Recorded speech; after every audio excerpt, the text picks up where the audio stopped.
আজকের রেসিপি ওল ডাঁটা দিয়ে চিংড়ি মাছ। আজকে আপনাদের দেখাবো এই ওল ডাঁটা রয়েছে। ওল ডাঁটার কিন্তু শুধু ডাঁটিগুলো নিতে হয়, এর পাতা কিন্তু নেওয়া হয় না। ওল ডাঁটাগুলো সুন্দর করে পরিষ্কার করে টুকরো টুকরো করে নেওয়া হচ্ছে এবং এর যে আঁশ আছে সেই আঁশটাই ফেলা হচ্ছে। কেননা অন্য শাকের শুধু যেরকম আমরা ডাঁটাটাই নিই, এটারও ঠিক ডাঁটাই নেওয়া হয়, কিন্তু পাতা এর নেওয়া হয় না। অন্য শাকের আমরা পাতাও নিয়ে থাকি, কিন্তু এর শুধু ডাঁটাটা নেওয়া হয়। যেরকম আমরা কচুর শাক পরিষ্কার করি, ঠিক সেইভাবে এই ওল ডাঁটাটাও এইভাবে পরিষ্কার করে মাঝখান থেকে কিন্তু চিড়ে টুকরো করে নেওয়া হচ্ছে। এই ওল ডাঁটাগুলো ভালো করে কেটে ধুয়ে পরিষ্কার করে নিয়েছি। এবার এটাকে ভালো করে সেদ্ধ করে নেব। জল নিয়ে নিয়েছি, এই জলের মধ্যে কি করব, আমি নুন দিয়ে দেবো।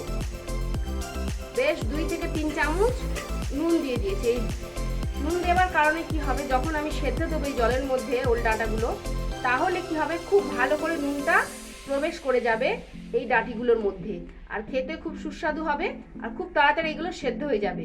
এগুলো সেদ্ধ করে জল না ফেলে দিলে কি হবে, কিটোবার ভয় থাকে, গলা কিটো হতে পারে। সেই জন্য খুব ভালো করে সেদ্ধ করে এই জলটা আমি ফেলে দেবো। এটা ভালো করে একটু জলটা উষ্ণ গরম হবে, তার মধ্যে আমি ওল ডাঁটিগুলো দিয়ে দেবো। জলটা বেশ আমার প্রায় গরম হয়ে এসছে। এবার আমি এর মধ্যে ওলের ডাঁটাগুলো, যেগুলো ভালো করে ধুয়ে পরিষ্কার করে নিয়েছিলাম, সেই ওল ডাঁটিগুলো এর মধ্যে দিতে শুরু করব।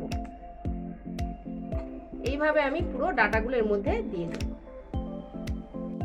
অল্প অল্প করে দিয়ে আমি ডাঁটিগুলো এই জলের মধ্যে দিয়ে দিলাম। এবার এর মধ্যে আমি খুব ভালো করে এটাকে সেদ্ধ হতে দেব। উষ্ণ গরম হয়ে গেছিল জলটা আমার, তার মধ্যে আমি এই ডাঁটাগুলো দিয়ে দিয়েছি। ভালো করে সেদ্ধ করে এর জলটা আমি ফেলে দেবো। ওলের ডাঁটিগুলো ভালো করে সেদ্ধ করে জল ঝরিয়ে নিয়েছি।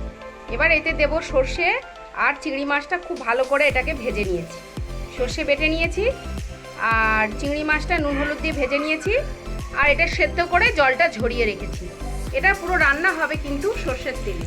সর্ষের তেলটা খুব ভালো করে গরম হয়ে এলে এবার এর মধ্যে আমি একে একে ফোড়ন দিয়ে দেবো। কালো জিরে ফোড়নে কিন্তু এই রান্নাটা হবে। কালো জিরে ফোড়নটা এই তেলের মধ্যে আমি দিয়ে দিলাম। ফোড়নটা বেশ গরম হয়ে এলে এর মধ্যে আমি শুকনো লঙ্কা দিয়ে দেবো।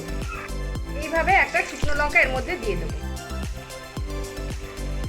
ফোড়নগুলো খুব ভালো করে গরম হয়ে এলে এবার এর মধ্যে আমি সেদ্ধ করা ডাঁটিগুলো ছিল, ওল ডাঁটাগুলো, সেই ডাঁটাগুলো দিয়ে দিলাম। খুব ভালো করে এটাকে এবার নাড়াচাড়া করতে থাকবো তেলের ওপরে। একটু নেড়ে চেড়ে নিয়ে এর মধ্যে নুন হলুদ সমস্ত মশলা এর মধ্যে দিয়ে দেবো। এবার এর মধ্যে আমি পরিমাণ মতো নুন দিয়ে দিলাম, গুঁড়ো হলুদ দিয়ে দিলাম।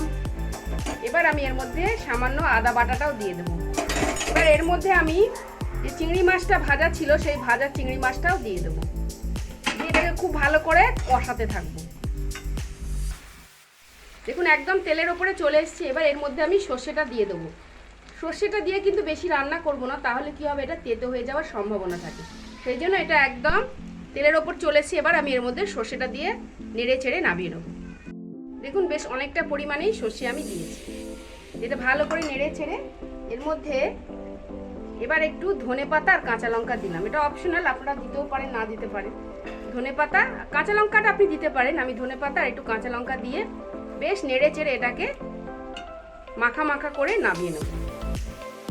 যে মাখা মাখা করে একদম নাড়াচাড়া করে রেডি হয়ে গেছে আমার চিংড়ি মাছ দিয়ে ওল ডাঁটার তরকারি। একদম সুন্দর গরম ভাতের সাথে আর আপনার কিচ্ছু লাগবে না। এরকম ডাঁটার তরকারি হলে এক থালা ভাত সেকেন্ডে ভাত খাওয়া হয়ে যাবে।